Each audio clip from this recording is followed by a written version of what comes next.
Okay, good Friday to everybody. Any particular questions come up in any transactional things you're doing or media stuff you're reading at the moment?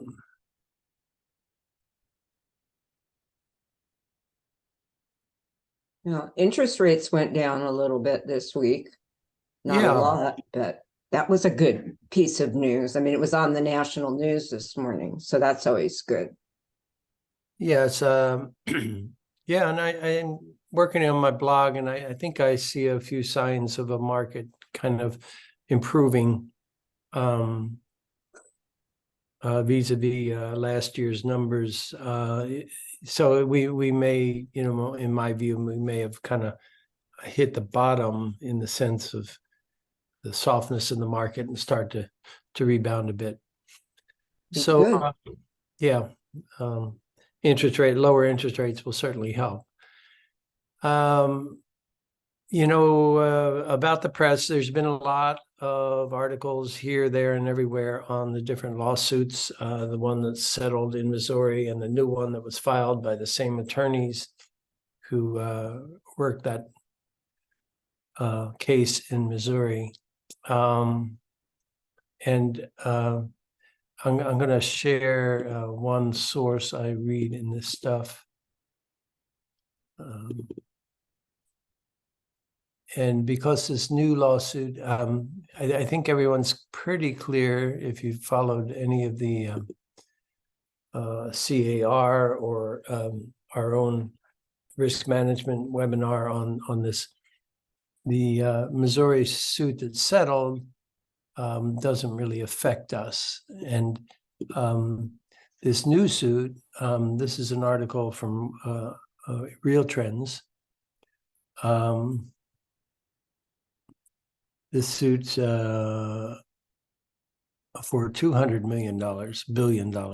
The other one settled for 1.2 or something billion dollars. And then there were treble damages because they called it conspiracy.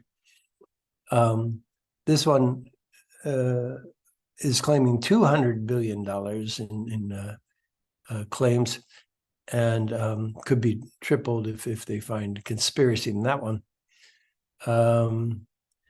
So this attorney Ketchmark is kind of just going down the path of seeing how much can be made in this little niche. Yeah. The current case, as we said, doesn't really affect us in California or us as individual agents. The new case is filed as a nationwide case against the National Association of Realtors, Compass, EXP, Redfin, Weichert Realtors, and Howard Hanna and Douglas Elman. So those particular firms. The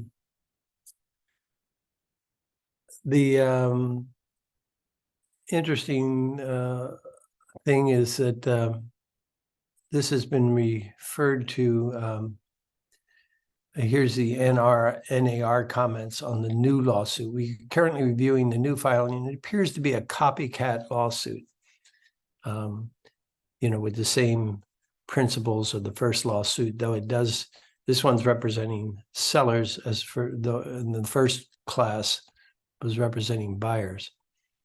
NAR says, we continue to assert that the practice of listing brokers making offers of compensation to buyer brokers is best for consumers. It gives the greatest number of buyers a chance to afford homes and professional representation while also giving sellers access to the greatest number of buyers. So these will be fought on for quite a while. And we'll be hearing more. And I did see some kind of, and we had some feedback in our local sales meeting last week about how the public is, just reading some headlines here and there, and they're pretty sensational. So our job would be if someone asked one of our agents in a social situation, boy, that lawsuit against the realtor is really going to knock you for a loop. And he said, well, it doesn't affect us here in California, and it's under appeal. So, but the press can be quite aggressive in trying to present these cases as, in a sensational way. That's what the press does. So, get a handle on the facts and be prepared to answer the public who may not know what's going on. And CAR here, this is the homepage for CAR, has issued a FAQ. Let's see if I can find that now. Let's see, where's the FAQs for under here?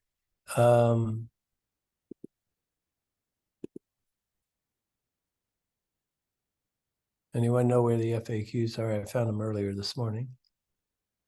We'll search for them. I have the hardest time with that website. I was trying to find the thing about buyer representation, couldn't find it. All right, well, I'll show you that. Okay. Legal, let's see. Legal Q&As, there we go. We go to the legal Q&As and sorry.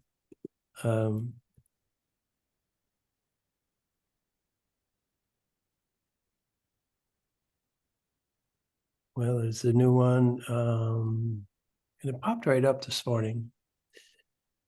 But if you search around the legal Q&As, you're going to find the new article on the lawsuits. So, like Patty says, it's just not the easiest website to navigate, but it does have a lot of information, and these Q&As and frequently asked questions, the FAQs, are really very helpful. And they have a lot of different ones, as you can see down here. There's the ones in advertising, all kinds of different topics, brokers and practices, and so forth and so on. So if you ever have a kind of a question about something that's going on, this CAR legal Q&As are really good. Now, to find the training, the free training on the buyer broker representation agreement, it's under here. You just go to the shopping cart, and here's this first thing: free course, buyer representation. Okay. So they're offering it for free. It's normally $25. You can, once you sign up for it, it will, it's good. You can watch it for a year at any time. And it does all these things. Reviews the buyer representation and broker compensation agreement, blah, blah, blah. Okay, thank you. Sure. So all you got to do is hit that shopping cart sign and you're good to go and find that course. Oh, yeah, I see it now. Thank you. Okay. So encourage you to look at that. Let's see. I went over the BRBC form in the sales meeting the other day, and particularly the language of 4D, paragraph 4D. And it's the one that says if somebody else pays the commission, buyer, Mr. Buyer, if someone else pays the commission, basically the seller, through the buyer's agent, then you don't owe us anything. It's kind of the bottom line, but it's written in legalese. So when we looked at it in the sales meeting, none of our agents could explain it. And I said, well, if you can't explain it or understand it, then how's the consumer going to understand it? And I think it's one of the reasons we don't use the form is we don't understand it sufficiently to feel comfortable using it. So I sent based on that experience, I sent, let's see.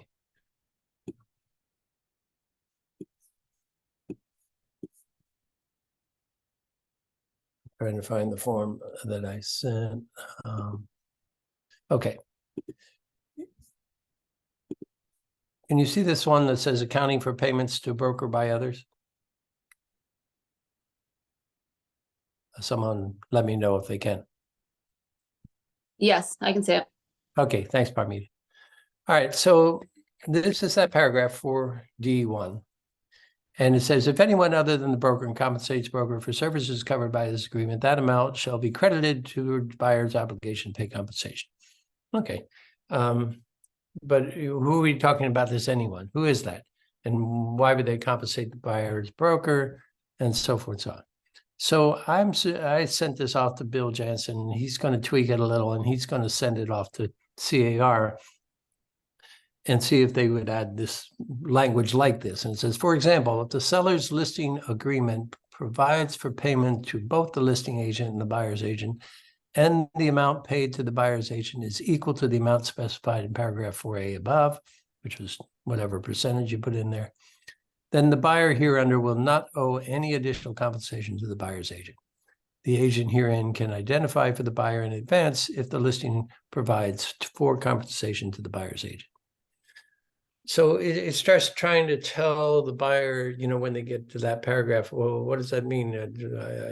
I'm signing something that says I owe you this money, but this paragraph would clarify that no, if we're paid through the listing agreement and through the transaction by the seller, then you don't owe us any money. So Bill is and Shannon are looking at it, and they're, you know, considering whether they send it on to Forms Committee. And then there was a little tweak in this number 3, which is authorization to include commission in the offer. Now, if you're working with a buyer under buyer brokers agreement, the current paragraph just says the buyer authorizes or does not authorize broker to include a term in the buyer's offer obligating seller to pay broker directly or through escrow for any compensation the buyer owes the broker. Well, again, that's nice language, but it's kind of confusing. So I was suggesting putting in some clarification language that says, if the listing agreement does not provide for payment of the buyer's agent fee, then the buyer may request that the seller pay the fee as part of the purchase price in their offer. And then the buyer and then the rest of it carries on. The buyer either authorizes or doesn't authorize the buyer's agent to include that in the offer. So those were the things that I think those things will clarify. Anyone got any comments on those?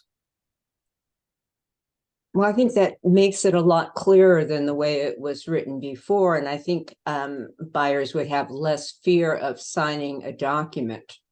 Right. Yeah, so the feedback is go over the listing agreements in detail with the seller, and particularly the part that's about the commission and compensation. And the part CAR is probably going to put an initial box on that section of the listing agreement where the form currently allows for us as listing agents to put in there that we're going to share X percentage, you know, of the commission with the buyer's agent, buyer broker. And, you know, part of the claims in these lawsuits is that, oh, I didn't understand that, or I didn't read that, or they sent it to me through electronic documents, and you know, so they never explained it. So they're encouraging us to make sure we explain it, document that we explained it, you know, write a memo to the client after you have that conversation, say, this is to confirm we discussed compensation and how it gets allocated between the listing agent and the listing broker and the selling broker, and send that off and keep it in your file. So that's the practice we'd like to see us all do to keep us documented and so a client can't claim they didn't understand or it wasn't explained to them. Okay. Further on the buyer broker agreement, we would do the same thing, the buyer representation agreement. Explain it in detail, explain the compensation items and so forth. Now, there's one other thing let's see, I can't pull it up there. Hold on just a second. I need to go find this document.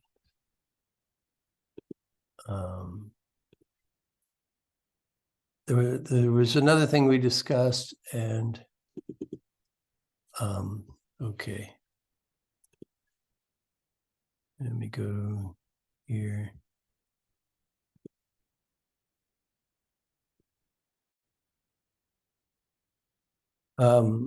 And I just woke up in the middle of the night and said, if people don't understand, a consumer doesn't understand how we get paid. That's kind of what these lawsuits are about.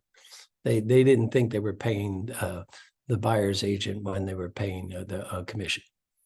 So they claim we paid too much because we didn't mean to pay the buyer's commission, because the buyer's my enemy, my opponent, and this is certainly a lawyer's approach, whereas we approach negotiations as a win-win situation.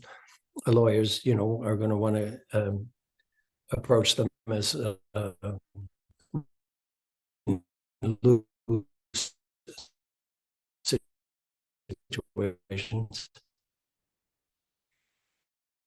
and put the buyer and seller in opposition to each other to help our clients through the transitions. So I crafted this. It's called the Real Estate Transaction Commissions and Brokerage Compensation for a typical residential real estate purchase, sale and purchase. So, and it goes to the parties. The parties are the seller and the buyer.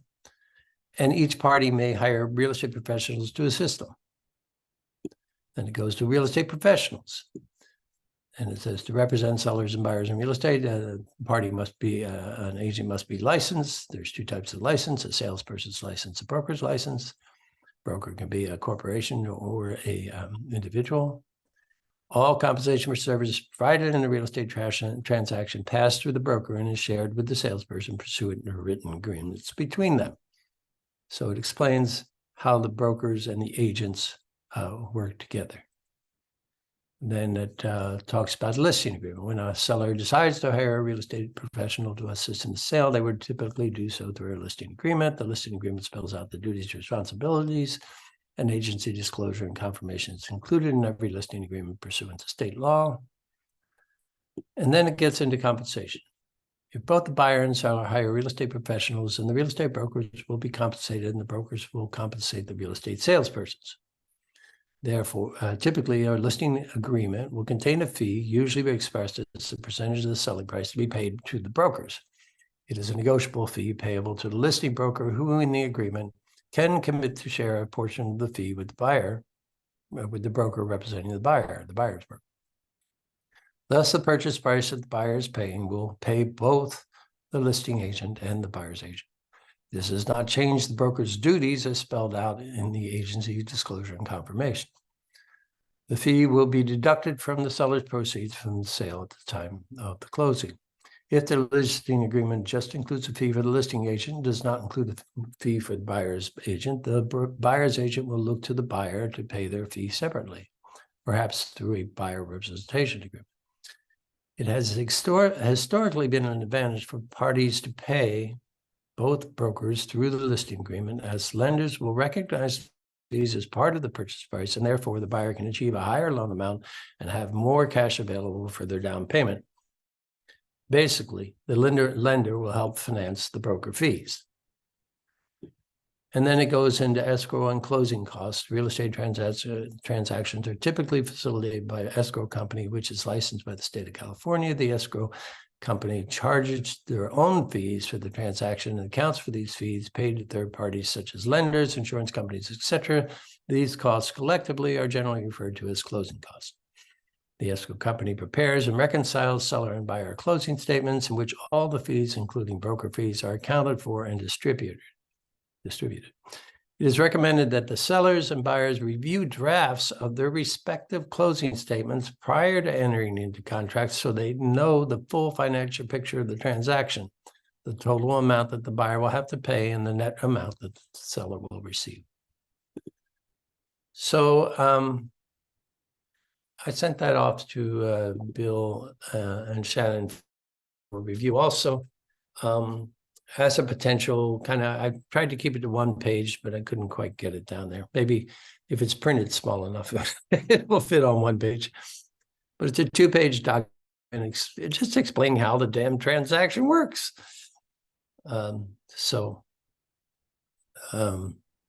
Garrett, yeah. when that comes back from them, then you'll provide that to us?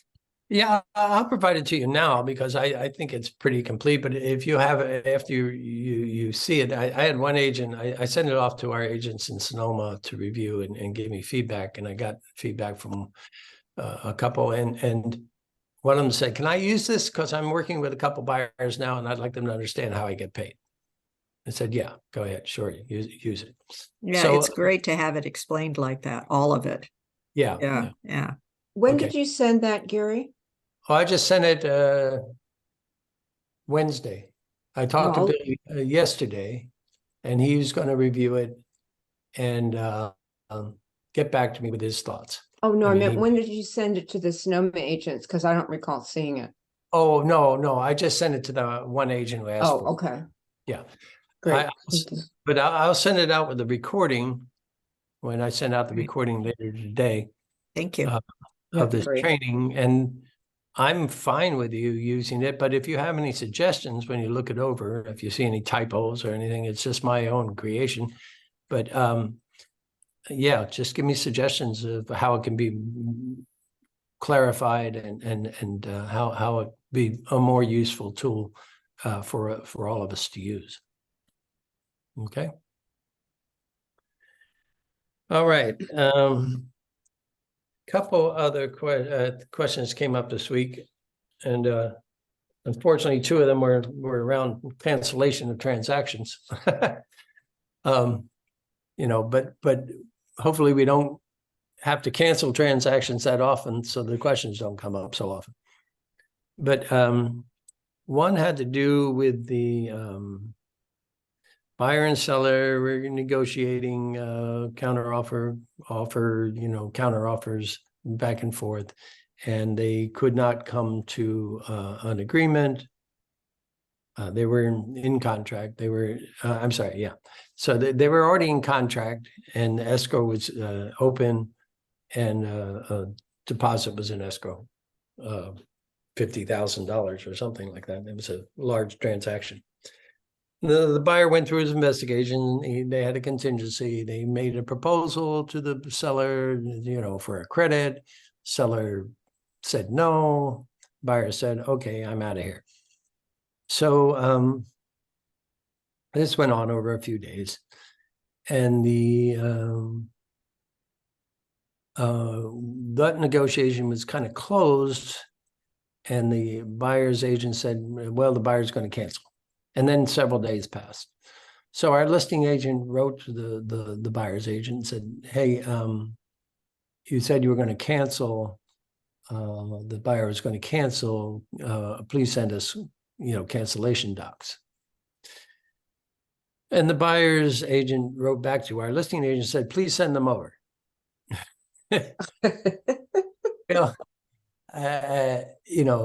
Our agent asked me about this, and I said, no. The buyer's agent's responsibility is to prepare those documents so that his client, the buyer, can get their deposit back. So it's not our job to do. Your seller was willing to sell them the property, but the buyers decided not to buy it. So go back to I actually wrote, I know the buyer's agent, and I wrote him, I said, hey, Joe, you really need to prepare this for your buyer and have it signed and sent. And then he went ahead and did that. So the bottom line was, if your buyer, you're representing a buyer and your buyer decides to cancel, you prepare the cancellation documents, not the other party. Okay. Whoever's canceling, their agent needs to prepare those documents. The second case came up where our clients in escrow as a buyer, we're representing the buyer, to acquire a piece of land which is it's a parcel, one parcel or lot in a subdivision that was in the process of being subdivided. And as part of the contract, the seller had a contingency that they needed to complete the subdivision before the closing could happen, which makes a lot of sense. You can't close on a lot that doesn't exist yet. Well, the timing was uncertain around this. There was a closing date that was set, but the seller hadn't removed the contingency. Now, I haven't seen the documentation, and I'm not sure it addresses, you can't have an open-ended contingency. So that seller's contingency should have had a buy date or something, by the closing date, or something like that. And it might have some contingencies like that might have a right for the seller to extend that contingency if they can't get their contingency removed within the time frame that the contract allows for. But anyway, this time had passed since they got into contract, and something happened in the buyer's life where they can't proceed with the purchase. So our agents have requested on behalf of the buyer that the transaction be canceled and send over cancellation documents and a refund of the deposit, even though this buyer had removed all contingencies. And I've not heard the resolution on this. My feedback to our agent, they said they aren't hearing back from the seller's agent. And I said, well, I'd speak to the listing agent. You just got to stay persistent and get to them and find out what's going on their side, particularly regarding the contingency for them to complete the subdivision and how that affects the cancellation. So I haven't heard back yet, but that's kind of the scenario. We're trying to find out, if that contingency was written properly and allows the buyer to cancel if the seller can't get their subdivision done in a timely manner. Any questions on that? No, it just seems that, depending where that seller was, there should have been some type of date. Yeah. Yeah, you can't have an open-ended contingency that No. more or less like an option agreement.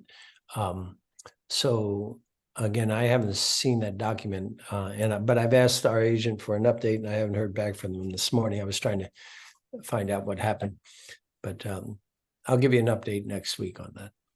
Be interesting to know. Yeah. It's one thing I people ask me, you've been in this business a long time. And I said, well, there's always new things to learn. And this was a case that I hadn't really heard about before. So, properly writing contingency and so forth and so on. And that came from the seller's agent? The contingency? The seller, I believe, inserted the language about the seller's contingency into a counteroffer. That's what I believe happened. Mm-hmm. I'll find out, and I'll give everybody an update. The last thing I have was last week's, last week I covered this new wildfire disclosure report, the WFDR, which is an option for parties, both sellers and buyers, to obtain either prior to their listing or during a transaction.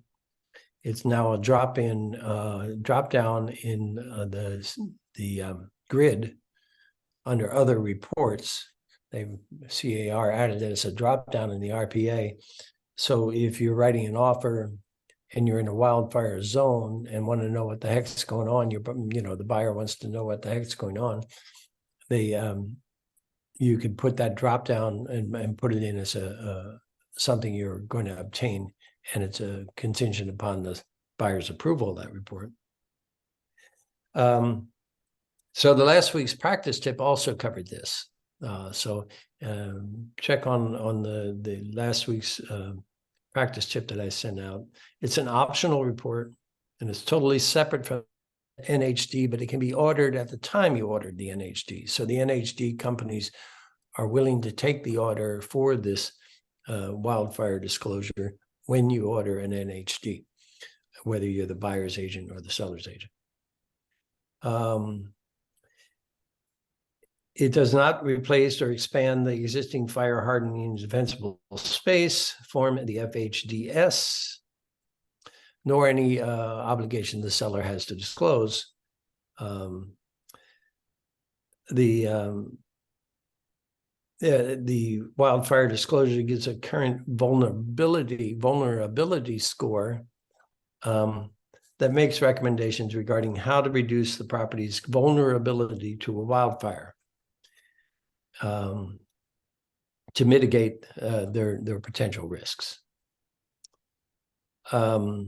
It contains, the report contains a fuel load analysis, topographical insights, proximity to fire-prone areas, compliance with the state regulations, and this will help the seller actually fill out the FHDS, complete that, and then mitigation recommendations and costs. So I think it had a flat fee. I mentioned that last week. What was it, $140 or something? I said, I don't know. This disclosure doesn't say, but it seems to me if you're with a property in a wildfire zone, this could be a really helpful report. There's a recording on the presentation on the CAR website.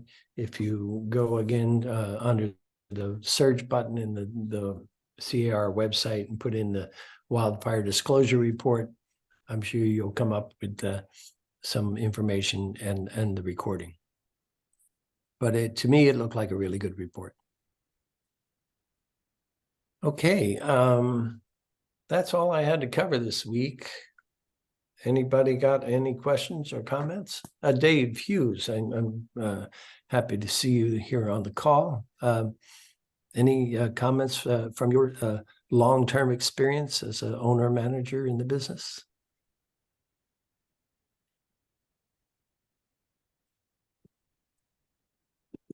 Dave's not going to unmute, so Dave is up in our. There you are. Any comments, David? Okay. Dave's up in our Clear Lake office and does a great job up there. No microphone, he says, on his computer. Okay. Oh, you got one of those computers. Well, good to see you. Thanks for checking in. Okay, so if there's no other questions, we'll all go get ready for the weekend. Any questions or comments? Mm-mm. Okay. My computer and I are old, says Dave. Okay. All right, everybody. Thanks for tuning in, and we'll check in with you later. Thanks very much. Gary. Thanks. Bye.